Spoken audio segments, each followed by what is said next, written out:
Wow, that's the first time I've ever had a room quiet down when I wasn't actively working on it. I don't know what that says, but I hope it's good things.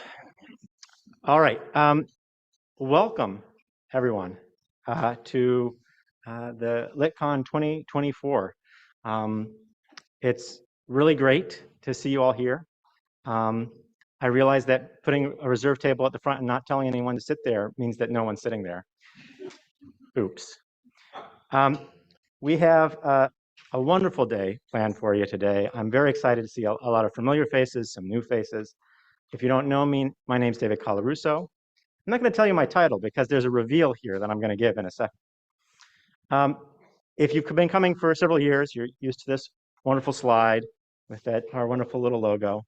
So a couple of quick bookkeeping updates. And we have a new logo. Woo! You should have stickers in the back of your name tags. Please enjoy. Also on the back, you'll have a QR code that goes to our agenda, as well as the Wi-Fi information as well. That being said, I'm going to be really brief. I want to welcome you here. I want to say thanks to a couple of people. Later today, we're going to get to hear from a Suffolk alumni, Julia Rogers, CEO and co-founder of Hello Prenup, and we want to thank her for her support as a lab affiliate. If you're interested in helping the lab out, come talk to me at some point. I also want to thank the Merlin Foundation for open source legal software for supporting some of the event today. Of course, the William and Flora Hewlett Foundation, who didn't directly support, who have directly supported our work, a lot of which you will be seeing today, and the State Justice Institute, which likewise is actually a segue into one of the quick announcements I'll make. But first, I want to tell you a story. About 20 of you have heard the story already, so you'll just have to bear with me. It's the end of the pandemic moratorium on evictions.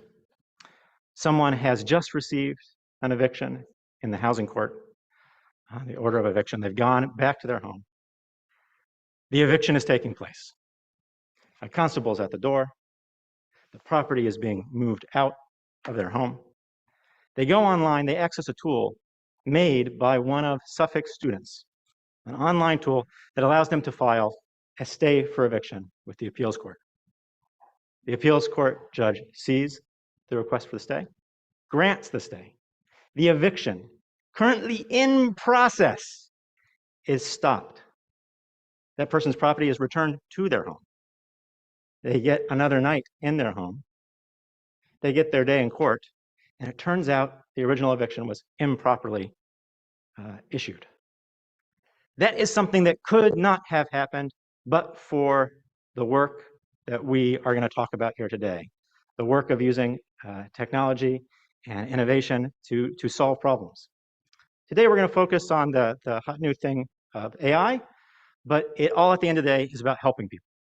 And I want us to remember that. So, little origin story. First, I want to say we have mentioned SJI being a wonderful supporter of us, helping fund a new project, which you'll hear more about in the afternoon session. They have made it possible for us to hire Sam Glover, who we should all welcome. Some of you will know Sam from another life where he founded Lawyerist, which I actually used to write for. So this is like a weird flip around world. But what who I really want to acknowledge right now and tell you about is a story right before the pandemic. I had lunch with Quentin Stainhouse right over there.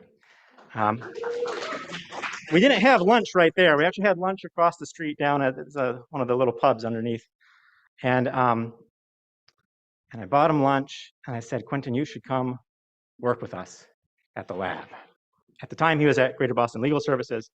He had just made an amazing tool called MADE, which is an eviction protection tool. And I remember saying to him, I said, Quentin, come work with us.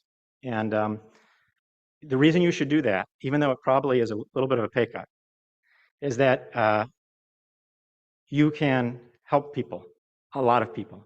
And I said something to the effect of, come work with us and we can, help make the world a better place.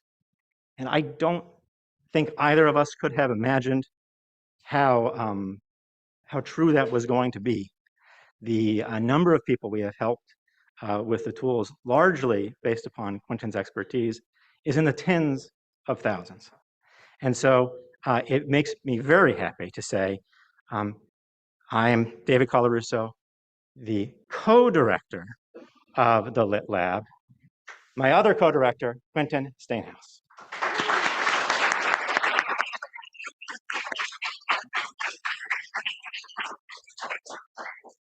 All right, we're going to get into the program. Before that, though, if you have your laptops and you haven't done this before, go ahead and open them up. Because what I want us to do is we're going to do, and this is really dangerous because it's live demo time. If you're at the agenda page, which again, URL in the back here, QR code, we're going to use a Firefox and Chrome extension later in the day in one of our exercises. And so I'm going to ask you now just to go ahead and install that. So here's the link. On the agenda, you'll see links to the Chrome and the Firefox versions. Here's the Firefox one. I'm going to do this live so that you're not convinced that it's difficult. I'm just going to come here. I'm going to say add to Firefox. It's going to say, oh, can it do these things? Yes, I want it to do those things. And then it's added. Now, you might have to come here and tell it to pin it to the bookmark bar, but there it is.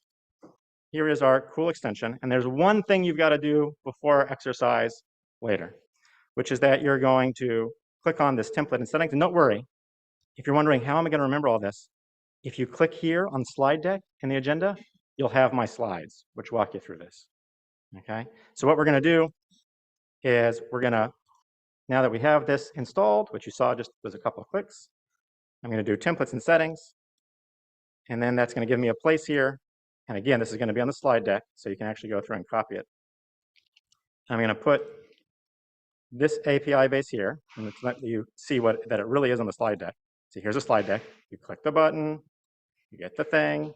You click the other button, you get the thing. You scroll down, you copy that thing I just copied. And then you're going to put this whole big thing in here. And once you've done that, you're set. Okay? But the way you check your set is you go here and you say, give me a poem about a coin flip. And what I've just done is had some AI tell me if it's a heads or tails in lyrical form. You can do a whole bunch of other things, but we will leave that for later. So we have 7 minutes. I'm going to let you do that. I think we're supposed to take a picture with our students, and then we'll be back here at 9:30 sharp. I don't actually expect you to move or anything. Your attention can come back up here in just 7 minutes or so. And again, everything's there on our agenda page, your download links, the slide deck. And that slide deck, you can just go into the slide deck and copy and paste that big, gnarly thing. Or I've color-coded it to try to make it a little easier to copy if you want to try to do it from there. But really, you should just go to the slide deck. All right, we'll be back in 6 minutes.